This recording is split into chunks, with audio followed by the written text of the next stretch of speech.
आज का वीडियो दोस्तों इस 220 हैमर को रिपेयर करना है। तो इसमें क्या प्रॉब्लम है हम टेस्ट करेंगे। तो सबसे पहले इसके स्विच को हम एसी में लगा देते हैं और सीरीज लैंप का स्विच ऑन कर देते हैं। इसके बाद हम इस हैमर स्विच को प्रेस करके देखते हैं। तो देखिए दोस्तों, हैमर वर्क नहीं कर रहा है, घूम नहीं रहा है। तो अब हम इसे ओपन करेंगे। तो सबसे पहले हम इस बैक कवर को बाहर निकाल लेते हैं।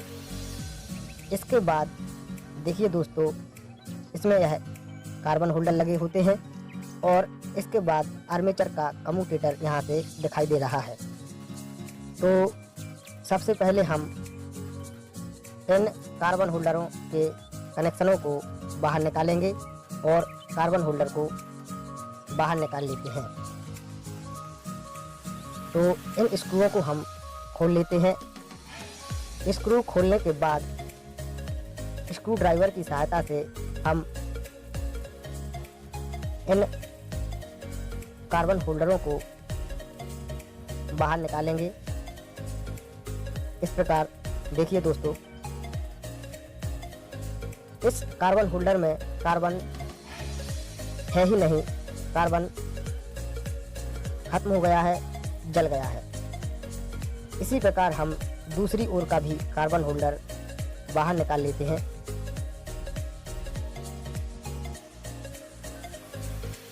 देखिए दोस्तों, यह कार्बन होल्डर भी हमने बाहर निकाल लिया है और इसमें भी कार्बन नहीं है, इसका कार्बन भी जल गया है। तो अब देखिए दोस्तों, इसका कम्यूटेटर शॉर्ट लग रहा है, जला हुआ लग रहा है। अच्छी तरह से देखिए दोस्तों, प्रॉब्लम इसी आर्मेचर कम्यूटेटर में है। तो सबसे पहले हम इस रोटरी नाब को बाहर निकाल लेते हैं, जिसमें कि एक हैमर मोड रहता है और एक ड्रिल मोड रहता है। इसके बाद हम इन चारों स्क्रूओं को खोल लेते हैं और इस प्रकार हम आर्मेचर को बाहर निकाल लेते हैं। तो देखिए दोस्तों, यह आर्मेचर है। इस आर्मेचर के कम्यूटेटर को ध्यान से देखिए दोस्तों, जो कि ब्लैक लग रहा है, काला लग रहा है और यहाँ पर यह शॉर्ट लग रहा है। यह कम्यूटेटर शॉर्ट हो गया है, तो हमें आर्मेचर को चेंज करना ही पड़ेगा। तो अब हम इस प्लास्टिक क्लैंप को बाहर निकालते हैं। तो देखिए दोस्तों, यह फील्ड कॉइल है जो कि सही है। तो अब हम इस आर्मेचर को इसके गियर बॉक्स से बाहर निकालते हैं। इस प्रकार हम बड़ी ही आसानी से आर्मेचर को गियर बॉक्स से बाहर निकाल लेते हैं। यह गियर बॉक्स है दोस्तों।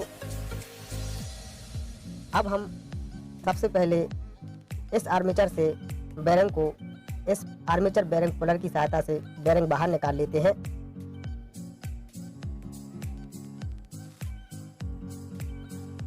इस प्रकार हम इस बेरिंग पुलर की सहायता से आर्मेचर से बेरिंग को बाहर निकाल लेते हैं।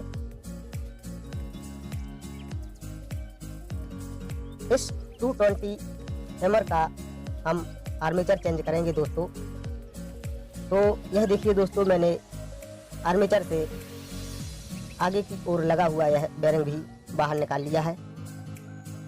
तो अब हम इसमें यह नया आर्मेचर ऐड करेंगे दोस्तों।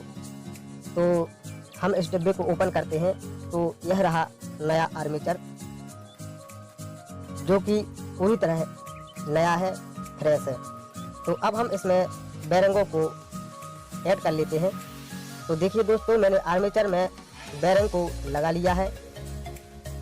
अब हम इस आर्मेचर को इसके गियर बॉक्स में लगाने के बाद फील्ड कॉइल के बीच में इसे इस प्रकार हम सेट करेंगे दोस्तों। आर्मेचर को सेट करने के बाद हम इसके स्क्रूओं को अच्छी तरह टाइट कर देते हैं। स्क्रूओं को टाइट करने के बाद अब हम इस हैमर मशीन को टेस्ट करेंगे दोस्तों। उससे पहले दोस्तों हम इसमें नया कार्बन ऐड करेंगे।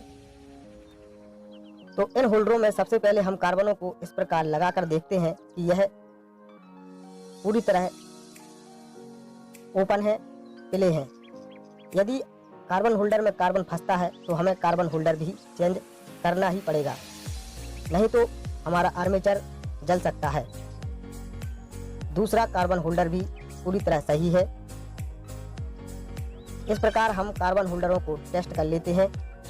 इसके बाद अब हम इन होल्डरों में कार्बन को इस प्रकार लगाते हैं। कार्बन होल्डर में कार्बन डालने के बाद अब हम इसे हैमर में इस प्रकार सेट करते हैं और सेट करने के बाद हम कार्बन कनेक्शन को इस प्रकार स्क्रू में लगाकर स्क्रू को कार्बन होल्डर के ऊपर अच्छी तरह कस देते हैं। स्क्रू को अच्छी तरह टाइट करने के बाद हम दूसरी ओर भी कार्बन होल्डर को इसी प्रकार ऐड करेंगे। तो देखिए दोस्तों, मैंने कार्बन होल्डर में कार्बन को लगा लिया है और अब हम इस बैक कवर को हैमर में सेट कर लेते हैं और इसके स्क्रूओं को अच्छी तरह टाइट कर देते हैं। इस प्रकार देखिए दोस्तों, हमने हैमर के स्क्रूओं को टाइट कर दिया है और इसके रोटरी स्विच को भी इसमें लगा लिया है। अब हम इसके बर्मे को इसमें लगा लेते हैं और इसके बाद अब हम इसे एसी में चलाते हैं। तो देखिए दोस्तों, हैमर काफ़ी अच्छी तरह से वर्क करने लगा है, घूमने लगा है। इस प्रकार हम किसी भी 220 हैमर का आर्मेचर आसानी से बदल सकते हैं। तो आज का वीडियो दोस्तों इतना ही था।